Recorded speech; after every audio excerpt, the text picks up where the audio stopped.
Hello दोस्तों, तो आज हम समझने वाले हैं आर्क वेल्डिंग के बारे में। तो आर्क वेल्डिंग में कौन कौन से इक्विपमेंट यूज होते हैं और उसकी प्रोसेस क्या है वो आज समझेंगे।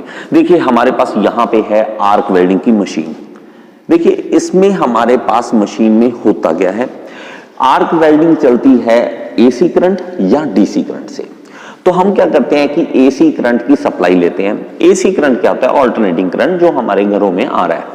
तो इसमें मशीन जो प्रोवाइड होती है वो अलग अलग तरीके की है। यहां पे जो मशीन है वो 230 वोल्ट की है। ये प्लग जो है सीधा हम लगाएंगे सॉकेट में, तो ये 230 वोल्ट की इनपुट लेता है और आउटपुट हमें देता है 40 से 45 वोल्ट की। तो इसको इनपुट देंगे सीधा और आउटपुट हमें मिल जाएगी 40-45 वोल्ट की।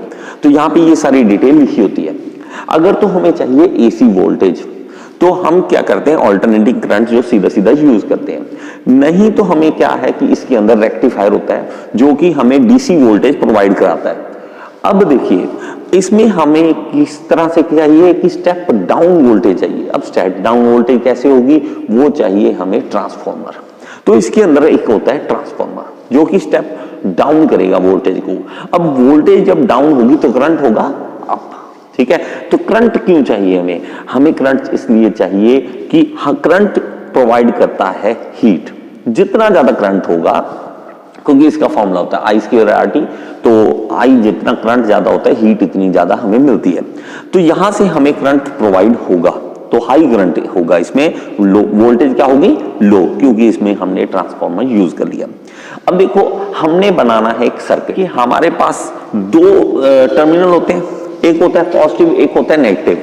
तो हम क्या करेंगे, इन्होंने साइंस ने सिंपल सी बात समझाई कि हम पॉजिटिव और नेगेटिव को आपस में अगर जोड़ दें तो वो वहां पे क्या होती है, स्पार्क, चिंगारी निकलती है। हमसे भी कई बार गलती हो जाती है ना, तो प्लस और माइनस आपस में अगर जुड़ जाए तो एक अचानक से करंट सा निकलता है और चिंगारियां से निकलती हैं। हम कहते हैं ये क्या हो गया, तो जिसको हम शॉर्ट सर्किट भी बोल देते हैं कि ये शॉर्ट सर्किट हो गया है। इसके कारण होता क्या है, शॉर्ट सर्किट अगर हो जाता है तो अचानक से आग निकलती है, तो बड़े बड़े घर जल जाते हैं, बड़ी बड़ी दुकानें जल जाती हैं सिर्फ शॉर्ट सर्किट से ही।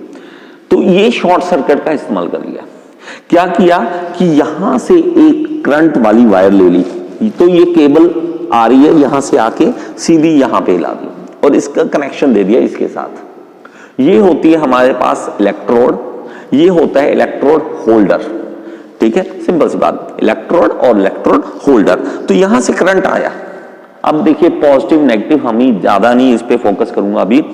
ये समझिए कि यहां से करंट आया, करंट आने का मतलब इलेक्ट्रॉन्स आए। मैंने क्या करना है, इसके ऊपर मैंने वेल्डिंग करनी है।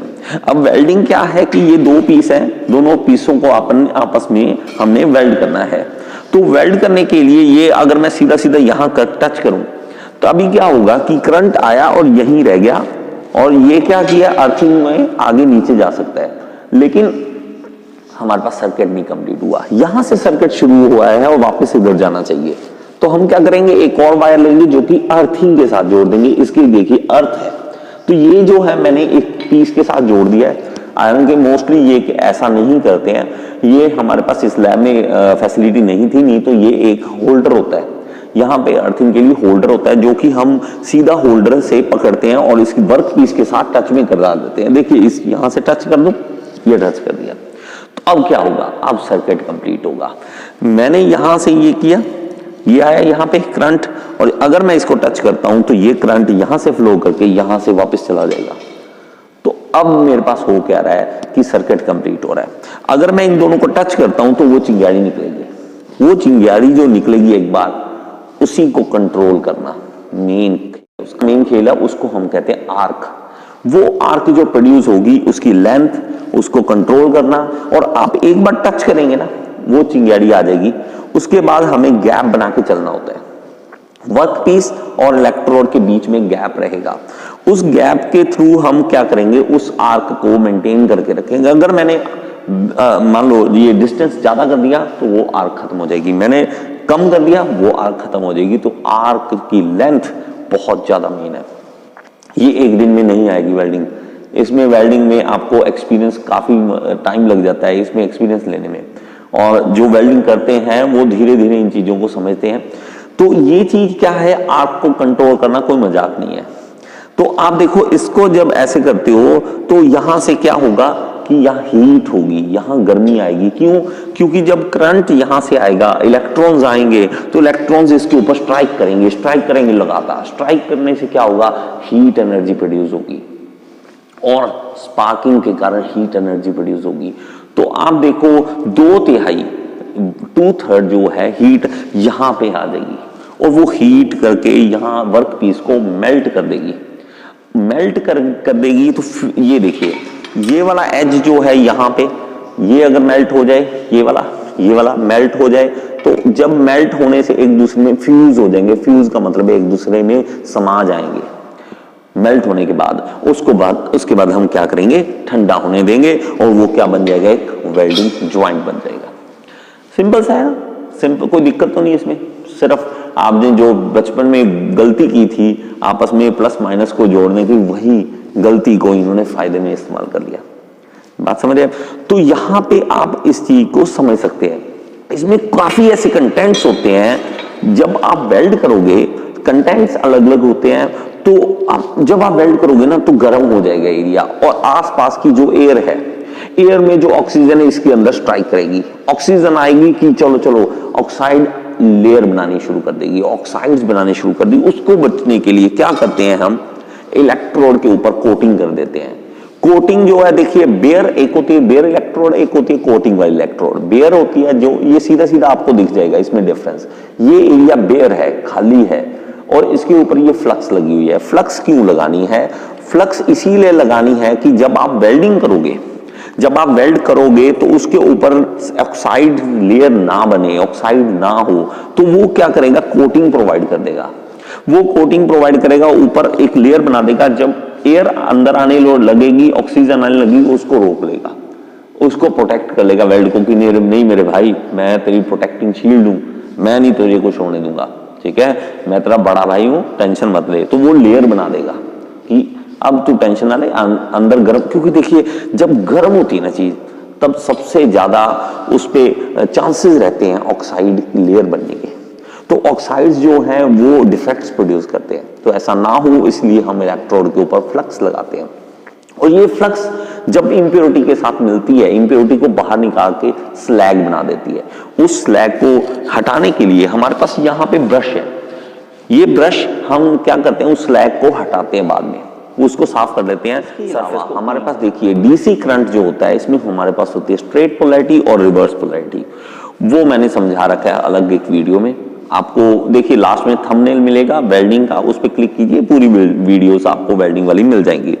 इसके अलावा देखिए हमारे पास जब भी हम इसको यूज करना है, वेल्डिंग करना है, तो मेरे भाई इसके ऊपर अगर रस्ट लगी हुई है, इसके ऊपर मिट्टी लगी हुई है, इसके ऊपर कोई पेंट लगा हुआ है, तो उसे पहले आप साफ करेंगे।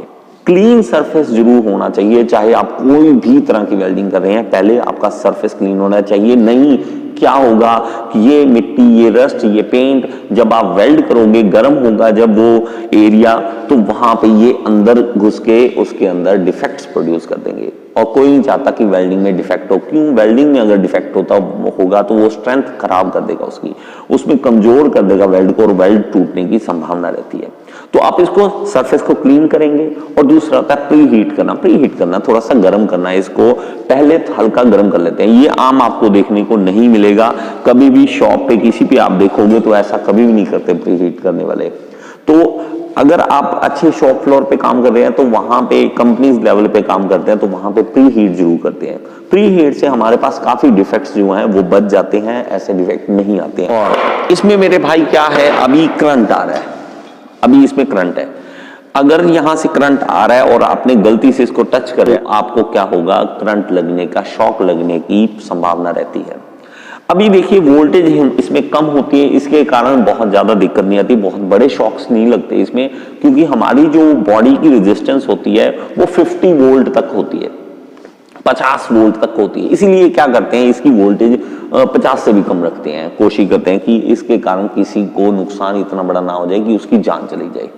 तो इसलिए एक वोल्टेज इसकी ये भी कारण होता है। तो हमारे पास बॉडी की रेजिस्टेंस इतनी होती है कि हम इसको शॉक को बर्दाश्त कर सके, अगर गलती से लग जाता है। नहीं तो ये नहीं कि चलो करके देखते हैं, देखते हैं हमारी बॉडी की रेजिस्टेंस सही है या नहीं। ऐसा नहीं है, आप देखो इसको टच करते हो तो हमारे पास करंट लगने की कोई संभावना नहीं है अगर आप इसको टच करते हो। देखिए इसके अलावा हमारे पास कुछ इक्विपमेंट जो जरूरी हैं, देखिए सेफ्टी की बहुत ज्यादा जरूरी है। सेफ्टी के लिए आपको कुछ पॉइंट्स बता दूं, आप चाहे दूर से देख रहे हैं वेल्डिंग को तो चाहे दूर से देखें, लेकिन कभी भी डायरेक्ट बिना इस गॉगल्स के मत देखें। तो ये गॉगल्स जरूरी है, इस गॉगल्स के थ्रू आप वेल्डिंग देखते हैं तो उसकी जो हार्मफुल रेडिएशन है वो आपकी आईज में नहीं जाएंगी। अगर आप देखोगे डायरेक्ट बिना इस गॉगल्स के तो आपकी शाम तक आईज जो है वो बर्न करना शुरू कर देंगी, आपको इवन डॉक्टर्स के पास जाना पड़ सकता है। और ये हुआ है, डिप्लोमा करते थे हम तो वहां पे ऐसा हुआ है एक लड़के के साथ, तो आज भी उसका याद है कि जो उसकी आईज है वो रेड हो गई थी, शाम तक उसकी रेडनेस आ गए थे आईज में। और जो वेल्डिंग करता है उसके लिए ये एक शील्ड होती है, ये प्रोटेक्टिंग शील्ड है, जब आप वेल्डिंग करोगे तब आपने ये यूज करनी है, ये जरूरी है, इसके बिना आप वेल्ड नहीं कर सकते हैं। तो ये था आर्क वेल्डिंग के बारे में। आपके लिए एक छोटा सा क्वेश्चन, मैंने आपको फ्लक्स के बारे में बताया, आपने कमेंट बॉक्स में ये बताना है कि अगर मेरे पास ये वर्कपीस माइल्ड स्टील का है तो उसके लिए कौन सा फ्लक्स यूज होगा।